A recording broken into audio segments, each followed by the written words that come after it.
Hey, there's your Wisconsin wine guy. I am back for another wine review for you. The snow has melted. Spring is here. And when spring happens, we're talking about the let's say 2021 vintages. For some wineries, they're probably going into barrels, while others are still aging a little bit longer. So, that being said, for those who are new, these are wines that you can find on the shelves of your everyday liquor store, grocery store, and some wine shops. I give these wines a taste, give you my opinion, using the infamous thumb rating system. Thumbs up means I recommend this wine. It's a good wine, and I'm sure you'll enjoy it too. 3/4 says, you know what? If I'm hanging at a party, if I'm bringing a wine to a party, I would bring this one. It's a good wine.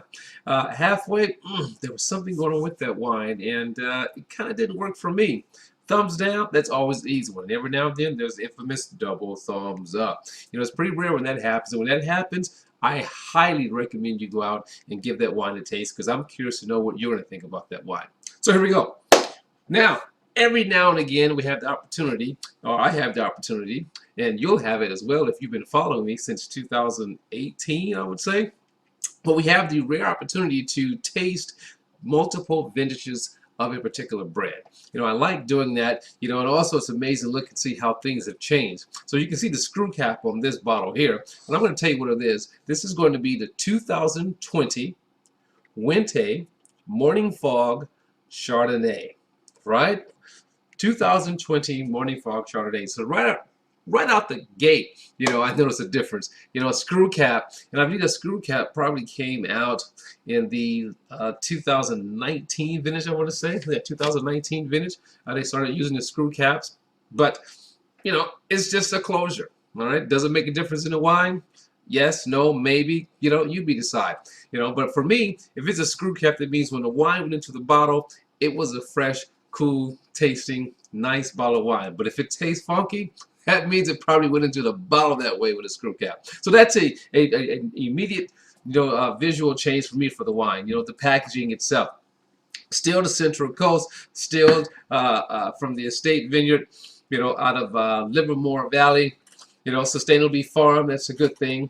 Something else I found on this one also was there's about 2% of Gewurztraminer added to the blend in this. But as far as that, the process and how they produce this wine is the same. Still part of the juice is fermented in French barrels, and part is fermented in stainless steel tanks. The one that's in the French barrels, rests in the lees, age for about 5 months. So that still is part of the process to produce that, nicely balanced, wine with nice textures to it, but not being overly buttery, and also, just that nice touch of oak to it, but just all around balanced, type tasting wine. Nice finish, but we'll find out if that's what exists here in the 2020. But the process is the same. I have reviewed, putting in line here, I reviewed the 2000, I got my notes here, 2018 and the 2016 and 2017 vintage I reviewed in the past, and now we're on 2020. I should have did the 19, but I passed up on it. There you go. But this is the 2020. Let's see how it compares. Let's get a little bit into the glass. I'm looking for, when I think about Central Coast, the coastline, when I think about, the cool breezes off the ocean coming through. I mean, that color is nice. I mean, a nice, like sunshine, sun rays yellow. You can literally see this. It's almost a similar color to the cap, the packaging, right? So that's a pretty good color, and that probably has a lot to do with it just resting, on the leaves inside the French oak barrels. So it's really good. Beautiful looking wine. So you got those sun rays. This is California, so you got those California sun rays beaming down in my glass. How cool is that? Now on the nose.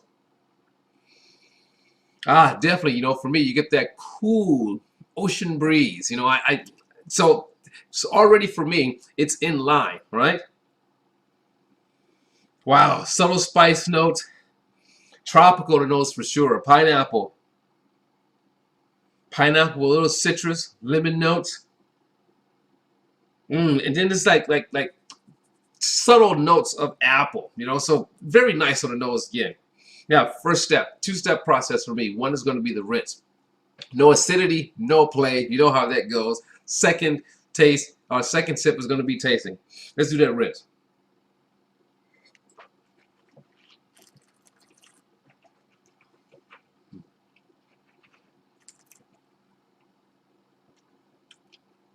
Okay.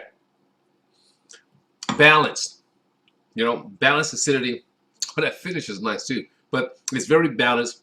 Nice fruit in the mouth. You know, I mean, nothing spikes, nothing come out of play. This is coming in at 13.5% alcohol. Your retail, or the retail price on this is going to be about $10.99 to $12.99. Right, so that's very nicely balanced. You know, on my palate. Wow. I mean, like elegant. You know, easy to drink. Now for the taste.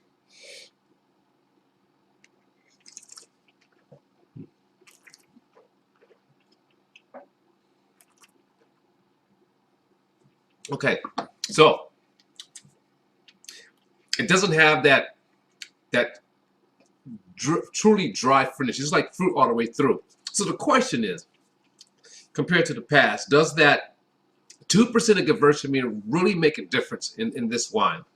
You know, for me, I'm going to say yes a little bit.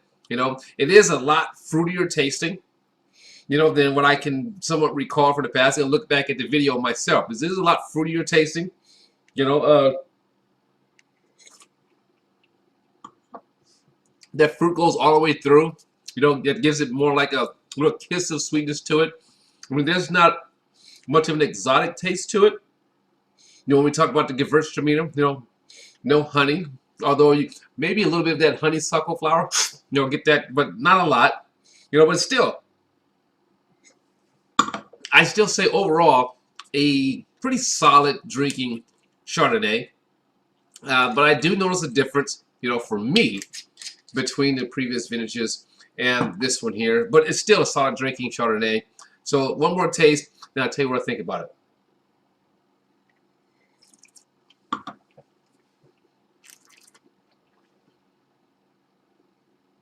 Okay, so for me on this one, I'm going to go with 3/4. You know, so the 2020, I'm going to go 3/4.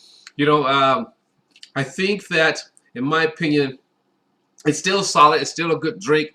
You know, it wouldn't be a Chardonnay I would bring to a party, you know, just to pour for people. Also for those who don't like the overly oaky, buttery Chardonnays, you know, but we still get a nice, clean Chardonnay. It's more in line, you know, like almost drinking like a nice Pinot Gris or something, or Pinot Grigio.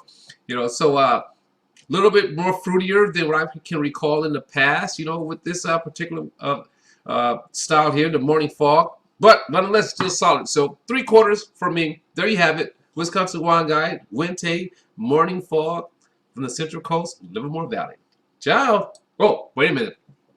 Remember to always let your palate be the guide when selecting your wine.